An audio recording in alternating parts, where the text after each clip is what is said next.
और अल्लाह ने बनी इसराइल से इकरार लिया था और उनमें हमने 12 सरदार मुकर्रर किए थे।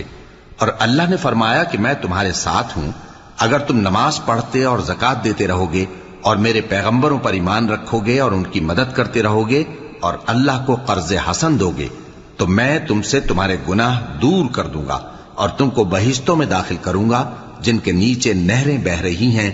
फिर जिसने उसके बाद तुम में से कुफ्र किया तो वो सीधे रास्ते से भटक गया। बस उन लोगों के अहद तोड़ देने के सबब हमने उन पर लानत की और उनके दिलों को सख्त कर दिया। ये लोग कलिमात किताब को अपने मकामात से बदल देते हैं और जिन बातों की इनको नसीहत की गई थी उनका भी एक हिस्सा फरामोश कर बैठे। और थोड़े आदमियों के सिवा हमेशा तुम इनकी एक न एक खयानत की खबर पाते रहते हो। सो इन्हें मुआफ रखो और इनसे दरगुजर करो। अल्लाह एहसान करने वालों को दोस्त रखता है।